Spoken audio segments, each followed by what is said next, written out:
আসসালামু আলাইকুম সবাইকে। আমি স্টেজে আসার সময় দেখলাম কয়েকজন নারায়ে তাকবীর আল্লাহু আকবার বলছে, তারপর আবার চুপ হয়ে গেল। কেন নারায়ে তাকবীর আল্লাহু আকবার বলে কি জঙ্গি হয়ে যায়?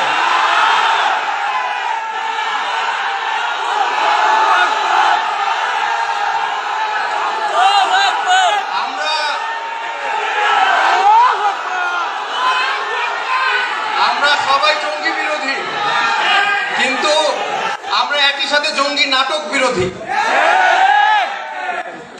যাই হোক, আমি জুলাইয়ে খুব অল্প কিছু ভূমিকা রেখেছিলাম।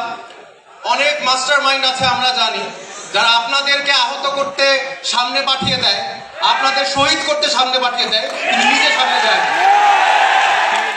আমি আমার ছেলে মেয়েদের সামনে যে বলেছি, গুলি ওদের আগে আসার আগে as a teacher it should be on me. ছাত্রদের গুলি আসার আগে আমার গায়ে আসা উচিত, শিক্ষকের গায়ে আসা উচিত। এই আদর্শে নিয়ে আমি সামনে ছিলাম। আমি কাউকে সামনে যেতে বলি নাই যতক্ষণ না পর্যন্ত আমি নিজে সামনে ছিলাম। এখন আমাদের জুলাইয়ে আমরা কি চাই, আমরা কি আশা করেছি, এটা নিয়ে দেখা যাচ্ছে সবাই হতাশ। এই হতাশাটা কি আমাদের প্রাপ্য ছিল?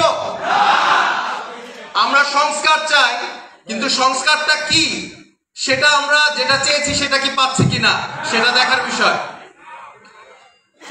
আমরা দেখেছি এখন একটা ইস্যু চলে আসছে, মানবাধিকার অফিস। যে মানবাধিকার, যে ইউএন এখন পর্যন্ত প্যালেস্টাইনে গণহত্যা হচ্ছে সেটা পরিষ্কারভাবে বলতে পারে না ইসরায়েল গণহত্যাকারী, সে আমাদেরকে মানবাধিকার শেখাবে? 2013 সালে যখন গণহত্যা করা হয়েছে আমাদের উপর, তারপরে যে শেখ হাসিনা আপনার উপর আমার উপর অত্যাচার করেছে, তখন পর্যন্ত মানবাধিকার কোনো কাজ করতে পারে নাই। এখন এসে তারা আমাদেরকে মানবাধিকার শেখাতে আসছে। এর থেকে হাস্যকর জিনিস আমি কখনো দেখিনি।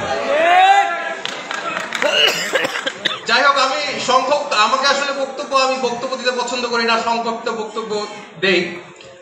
আমি আশা করি বাংলাদেশের, নতুন বাংলাদেশে আমরা যেরকমটা আশা করেছি, যেরকমটা সংস্কার চেয়েছি, সেটা আমরা পাবো ইনশাআল্লাহ। সবাই আমার জন্য দোয়া করবেন। এতটুকু দিয়ে আমি আমার বক্তব্য শেষ করছি। Thank you so much.